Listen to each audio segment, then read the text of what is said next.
ni Dutu Parwa. Tara te, let's go!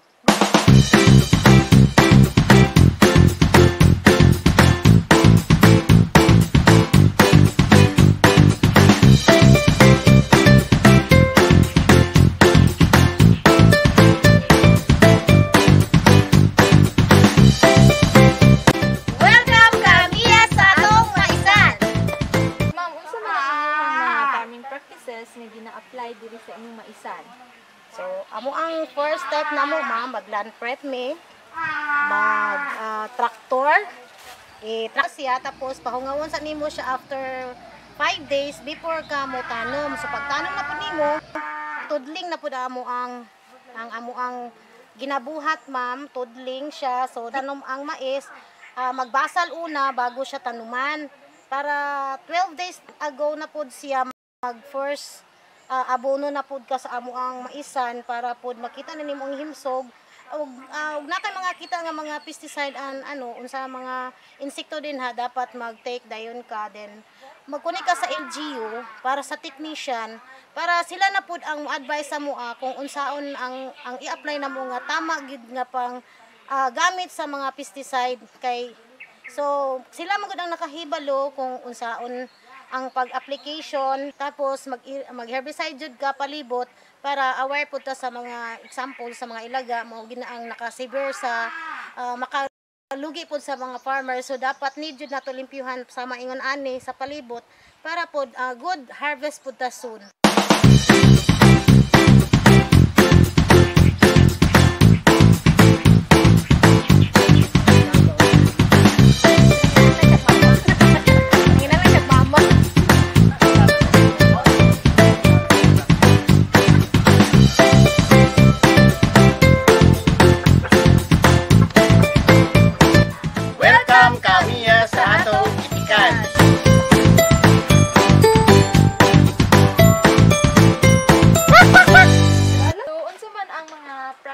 Na inyong ginahimo diri aron atimanon or mas mudaghan pa ang production sa inyong itikan, sir? So unang-una, once nga mag-itik ka, dapat nagi siya sufficient nga tubig, nga pagkaon, and then og napos lang insakto nga tulugan, napos lang kinang laglagan nila nga gamay. So mo na kinahanglan sa itik para dili sila mo makasakit. So mo na nga sinanagit siya o ka ng tubig kay diha sila mo kay ang itik dili sila gusto ka ng hugaw sila, gusto nila ka ng hinos na fermenting. And sa pagkaon dapat unlimited. Kung once nga nag-itlog na ang atong itik, libitom na siya sa pagkaon para masustain na to ang kinahanglan sa itik para sa iyang pag-lay sa itlog.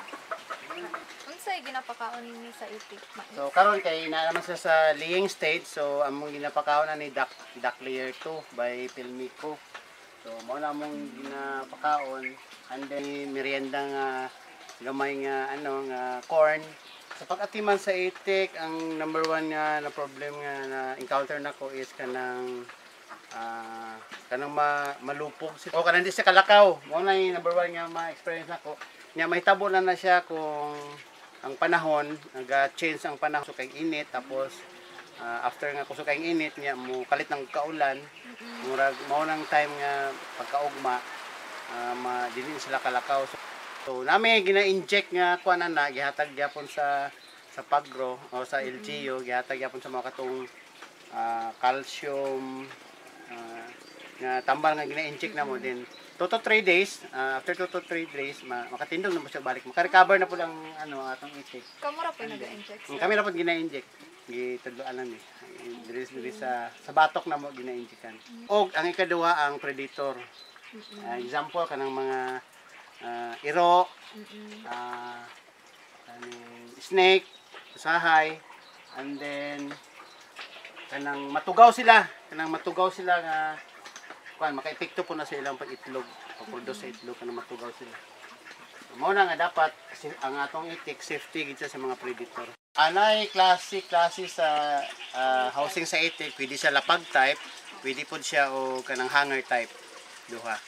So every 1 square meter dapat mo-occupy ang upat ka itik. And then ang among delivery sa itlog every Wednesday.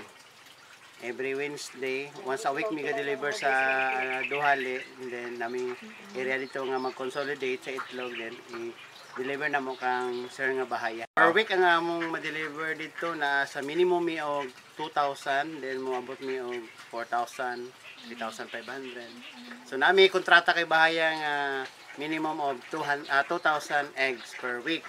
So mo sobra pamilya sa 2,000 per week sa pagkakaroon. Para sa kuha lang ang itik is nindot siya nga project kay at least adlaw-adlaw nakikita sustainable sa nga okay sa nga pagka project sa kuha lang kay kung maglugon sila ang itik Pinas maglugon good for 5 days lang maglugon sila so bisag maglugon sila mo itlog sila mga 50% then after 5 days mobalik na pud og saka ang itlog nila so dili ita mawadan og production sa egg.